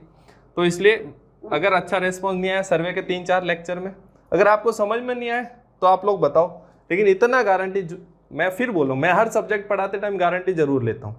गारंटी इसलिए लेता हूँ कि बेटा मेरे को 6-7 साल का पढ़ाने का एक्सपीरियंस है, और हर चीज़ और जितने भी एग्ज़ाम हैं लगभग सारे एग्ज़ाम देने का भी एक्सपीरियंस है, और भगवान की दया से अच्छे खासे नंबर भी आते हैं, ऐसी बात नहीं है। ठीक है, तो और कैसे क्वेश्चन आते हैं, कौन सा सिलेबस है, कहाँ से पढ़ना है, क्या पढ़ना है, अब इतना एक्सपीरियंस हो गया है, सब चीज़ें पता है। और उसके बाद भी अगर रेस्पॉन्स नहीं आता और गलती तो खैर हो सकती है, मे भी कभी अगर गलती भी हो जाए तो आप कमेंट सेक्शन में गलती बता दें, मेरी कोई दिक्कत नहीं, मैं गलती होती है मैं मान भी लूँगा, पर अगर व्यूज़ ही नहीं आएंगे तो मैं आगे नहीं पढ़ाऊँगा। ठीक है, तो एक चीज़ होता है मिस्टेक, मिस्टेक कौन करता है, इंसान। मिस्टेक कौन करोगे आप, मान लो आपने जब मेज़र करी वो 100 मीटर थी लेंथ, मेज़र करा 100 मीटर, ठीक है, स्केल में आपको दिख रहा है कि 100 मीटर है, लेकिन आपको नोट डाउन कर रहे हो उसको, नोट डाउन करते टाइम आपने उसको 90 मीटर लिख दिया, मतलब ऐसा कुछ हो गया। यानी कि जब आपने गलती करी, क्या करा, आपने गलती करी, तो उसको बोलते हैं मिस्टेक। किसके बारे में भाई, ह्यूमंस होता है। मिस्टेक किसकी वजह से होती है, ह्यूमंस की वजह से। या अब ऐसे गलती क्यों होती है, आप नींद में थे भाई, उसने बोला 100 मीटर लिखा, आपने नींद में 50 मीटर लिख दिया, 90 मीटर लिख दिया। या आपका ध्यान कहीं और है, आप सर्वे के टाइम क्या होता है, फील्ड में होते हो, तो आप लोगों ने कईयों ने थियोडोलाइट से इधर उधर नज़र मारी है, तो ऐसा गड़बड़ होता है, आपका ध्यान कहीं और है। या पास से कोई गुजर रहा है, उस पर ध्यान है, पास में कोई काम हो रहा है, उधर ध्यान है आपका, तो क्या होगा, केयरलेसनेस की वजह से या ऐसी चीज़ों की वजह से हो जाएगा। तो वर्ड ध्यान रखो, केयरलेसनेस या आलसीपन, मतलब ह्यूमन एरर है, ह्यूमन एरर, मशीन की कोई गलती नहीं। अब बात करते हैं एरर्स की, ठीक है। अब ये किसकी वजह से होता है, ये भाई साहब होता है मशीन में कमी की वजह से। यानी कि जो भी आप इंस्ट्रूमेंट यूज ले रहे हो, मान लो आप चेन यूज में ले रहे हो, चेन पे लिखा तो 20 मीटर की चेन है, लिखा उस पे है कि वो 20 मीटर है, एक्चुअली में 20 मीटर ही नहीं है, वो हो सकती है 19 मीटर, वो हो सकती है 19 मीटर, वो हो सकती है 21 मीटर, ऐसा कुछ भी हो सकता है, यानी कि ऊपर नीचे कुछ भी हो सकती। तब उसको क्या बोलेंगे कि एरर है। आप तो 20 मीटर के हिसाब से आपने सब चीज़ें सही करी, आपका डिस्टेंस आ रहा मान लो 110 मीटर, आपके टीचर ने बोला बेटा ये तो 100 मीटर ही, आपने कहा फिर चेक कर लो सर, आपने 10 बार चेक करा, हर बार आपका 100 मीटर आ रहा है, तो आप सोचोगे सर मैं गलती कर नहीं रहा हूँ, आप गलती कर रहे हो, या आप मेरे को जानबूझ के बार बार मेहनत करा रहे हो। तब क्या होगा, तब आपको ध्यान देना है कि जो चेन से जिससे मेजर कर रहे हो, आप एक बार दूसरी चेन से इस्तेमाल करके देख लो, तो उससे आपका क्या हो जाएगा, हो सकता है कि करेक्शन पता लग जाए, आपको गलती पता लग जाए, ठीक है। तो एरर किसकी वजह से होता है, गलती किस में होती है, यहाँ पर एरर में गलती होती है मशीन की खुद की, या जो इंस्ट्रूमेंट आप काम में ले रहे हो उसकी खुद की गलती होती है। या फिर एक तो फॉल्टी इंस्ट्रूमेंट, या फिर फिजिकल कंडीशन ऐसी हो। फिजिकल कंडीशन का मतलब क्या है, अनड्यूलेटिंग ग्राउंड है, अब आपको बोला ए और बी के बीच में डिस्टेंस मेजर करो, तो अब आप चेन ऐसे तो रखोगे तो इस डिस्टेंस क्या आ जाएगी ज़्यादा, ऐसे एकदम आपको रखनी एकदम स्ट्रेट, तब आपको एक्चुअल डिस्टेंस पता लगेगी, लेकिन ऐसे आप रख नहीं पाओगे, तो फिजिकल कंडीशन। या फिर टेम्परेचर, टेम्परेचर क्यों बोल रहा हूँ कि चेन जो होती है वो बनती किसी और टेम्परेचर पे, उसका स्टैंडर्ड टेम्परेचर होता है मान लो 27 डिग्री सेल्सियस। अब आप फील्ड में काम कर रहे हो, भयंकर गर्मी है राजस्थान में 50 डिग्री सेल्सियस, तो चेन की क्या हो जाएगी, लेंथ इंक्रीज हो जाएगी। अगर वही आप कर रहे हो 0 डिग्री सेल्सियस पे, तो उसकी चेन की लेंथ क्या हो जाएगी, श्रिंक हो जाती है। तो ये फर्क पड़ता है, तो टेम्परेचर की वजह से। या वेदर कंडीशन, वेदर कंडीशन क्यों, कभी कभी सही से दिखता भी तो नहीं है, वेदर फॉग वगैरह है, ऐसा कुछ है, तब आपको प्रॉपर दिखेगा नहीं, तो उसकी वजह से गलती। तो इसमें आपका कोई बस नहीं, इसमें आपका कोई रोल नहीं है, ये होएगी, अपने आप होएगी, ठीक है, आप इसको कुछ नहीं कर सकते, आप इसमें ध्यान दे सकते हो। मिस्टेक आपकी वजह से होती, एरर आपकी वजह से नहीं आती।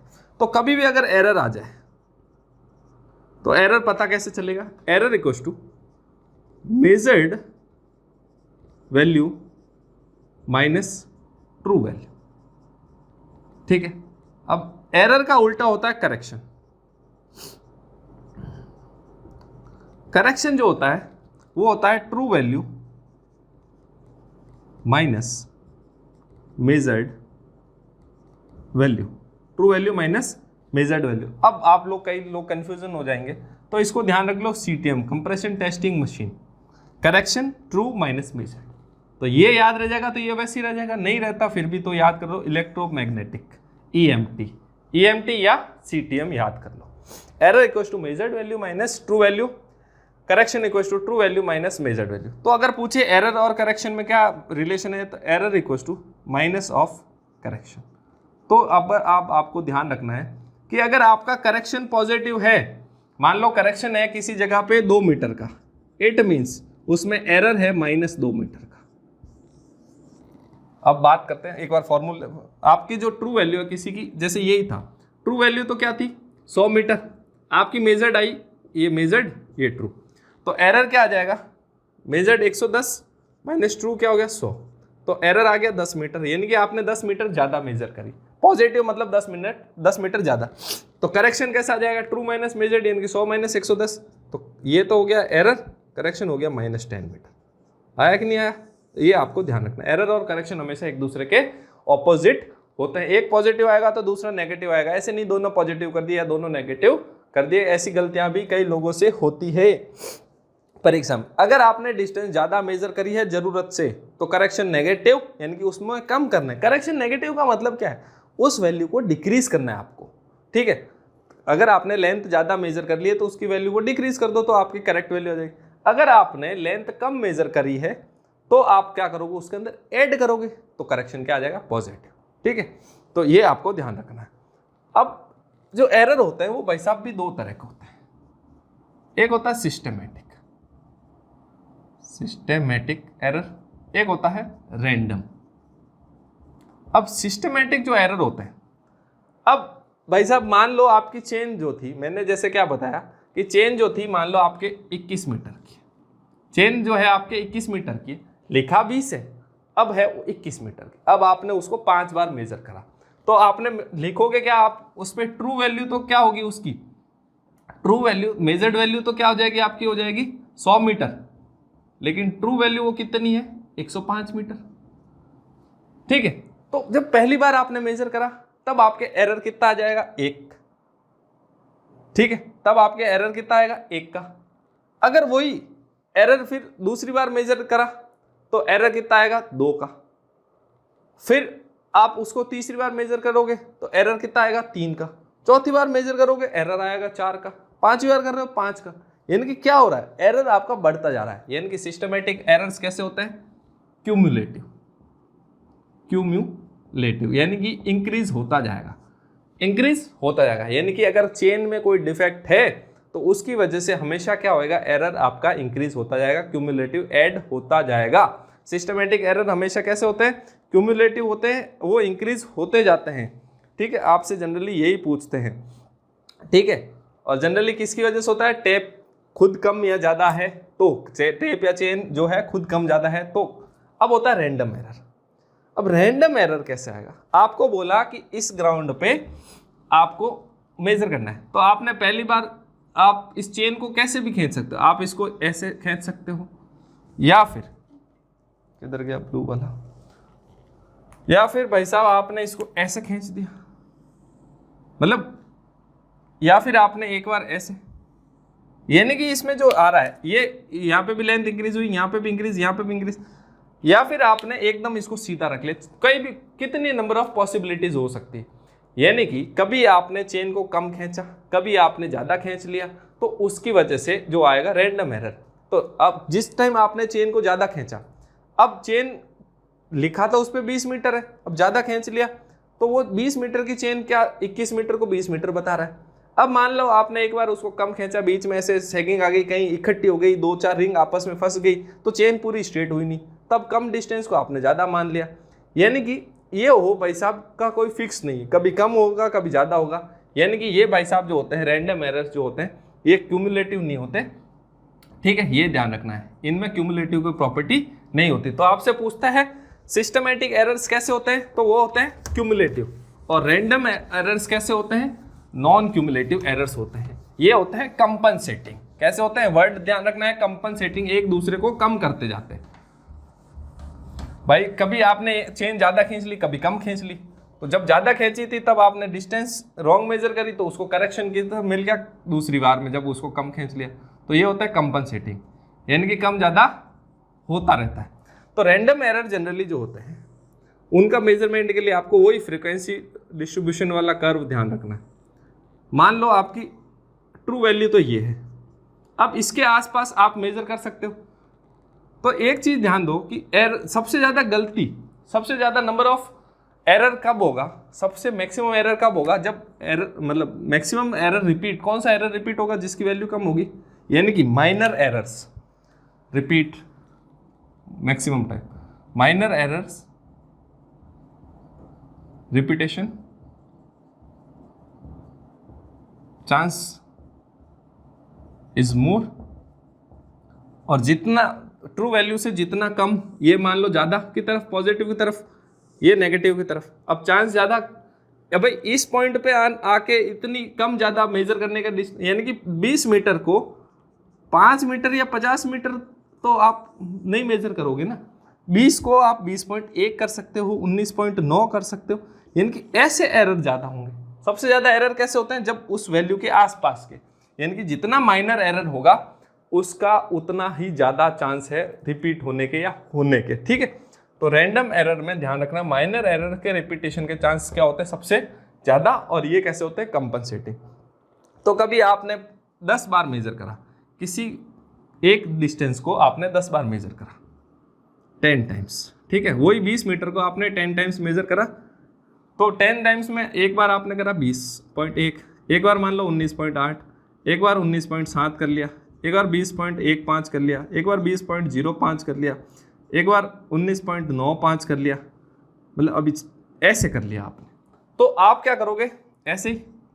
अब आपने इनका जब सम करा तो मान लो अब ये जब ये ज़्यादा आया तो इसको कंपनसेट इसने करा, फिर ये कम आया तो इसको कंपनसेट ये, ऐसे करते हुए एक दूसरे को क्या हो रहा है? कंपनसेट। तो इसका जो ऑब्जर्वेशन जो होगा, इसका जो एक्यूमुलेशन होगा, या इसको जो कहते हैं क्या इसको बोलते हैं, एरर का जो इसका मीन बात करते हैं, रैंडम एरर के मीन की, सिंपल वर्ड याद नहीं आ रहा अब। रैंडम एरर का जो मीन होता है, मीन जो होगा वो इन्वर्सली प्रोपोर्शनल होगा 1/√n के। रूट n क्या है? नंबर ऑफ ऑब्जर्वेशन, n है नंबर ऑफ ऑब्जर्वेशन। तो जितने कम ऑब्जर्वेशन, जितने ज़्यादा ऑब्जर्वेशन होंगे उतना रैंडम एरर का मीन क्या होगा, यानी कि एरर उतना कम आएगा। जितने ज़्यादा बार ऑब्जर्वेशन लोगे उतना एरर के चांसेस क्या है? कम। आज तक अपन ने इतना ही देखा, ऐसे ही देखा था कि भाई कोई भी टेस्ट कर रहे हैं तो उसको रिपीटेशन 3 बार 4 बार 5 बार 6 बार कर लो तो एरर क्या हो जाएगा? कम। एरर वो कम कैसे होता है? जितनी बार उसका एवरेज, जितने बार आप ज़्यादा बार करोगे उसका एवरेज क्या हो जाएगा? एवरेज वैल्यू हमेशा ज़्यादा सही आती है। तो रैंडम एरर का मीन जो होता है inversely proportional to 1/n, n जो है 1/√n, n क्या है? Number of observation. ये कई बार पूछा जाता है। और अगर लेवलिंग पे कर रहे हो आप, ये एरर लेवलिंग के टाइम कर रहे हो, तो लेवलिंग में रैंडम एरर जो होता है डायरेक्टली प्रोपोर्शनल टू √l। अब डायरेक्टली प्रोपोर्शनल टू √l क्यों? l जो है ये डिस्टेंस है, l जो है ये हॉरिजॉन्टल डिस्टेंस है ना, l जो है हॉरिजॉन्टल डिस्टेंस। और अगर यही चीज इसमें पूछी जाए सिस्टमैटिक एरर में, तो सिस्टमैटिक एरर में हमेशा डायरेक्टली प्रोपोर्शनल होता है। कौन सा? ये जैसे मीन जो होगा, इसमें जो होगा मीन वगैरह तो पूछते ही नहीं है, खैर इसमें जो होगा एरर जो होगा, रैंडम एरर जो सिस्टमैटिक एरर जो होता है वो हमेशा बढ़ता जाएगा, और रैंडम एरर जो होता है inversely proportional to 1/√n, number of observation के हिसाब से। ये पूछा गया सवाल है, ये दोनों क्वेश्चन पूछे गए।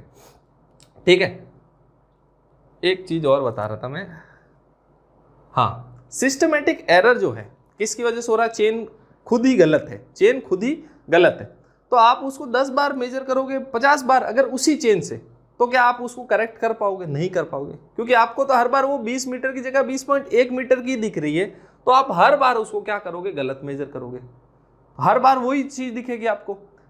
तो कभी भी सिस्टमैटिक एरर को रिमूव कैसे किया जाए पूछ ले, तो सिस्टमैटिक एरर को रिमूव करने के लिए नंबर ऑफ ऑब्जर्वेशन बढ़ाने की जरूरत नहीं है, इंस्ट्रूमेंट चेंज करो, इंस्ट्रूमेंट चेंज करके देखो। क्या करना है आपको? नंबर सिस्टमैटिक एरर को कम करने के लिए आपको क्या करना है? Change the instrument. और रैंडम एरर को कम करने के लिए क्या करना है आपको? नंबर ऑफ ऑब्जर्वेशन बढ़ाने। ये देखा ही अपन ने, नंबर ऑफ ऑब्जर्वेशन बढ़े तो रैंडम एरर कम हो गया। तो रैंडम एरर हमेशा सेम इंस्ट्रूमेंट से कम किया जा सकता है, लेकिन सिस्टमैटिक एरर कभी भी सेम इंस्ट्रूमेंट से कम नहीं किया जाएगा, वो कम नहीं होता है, वो हमेशा उसके लिए आपको चेंज इंस्ट्रूमेंट करना पड़ेगा। और मिस्टेक्स को सही करने के लिए आपको आदमी ही बदलना पड़ेगा।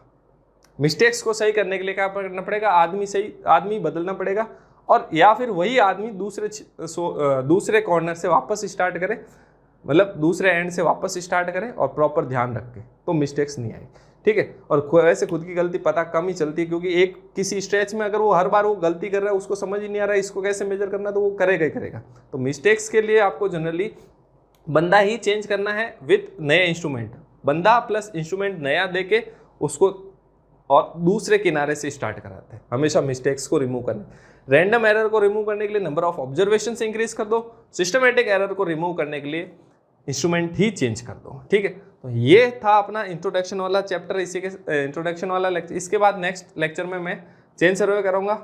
So thank you for watching our channel. Please like, share and subscribe if you like the video. Thank you everyone. Thank you for watching the video. Please like, share and subscribe the channel Integrated.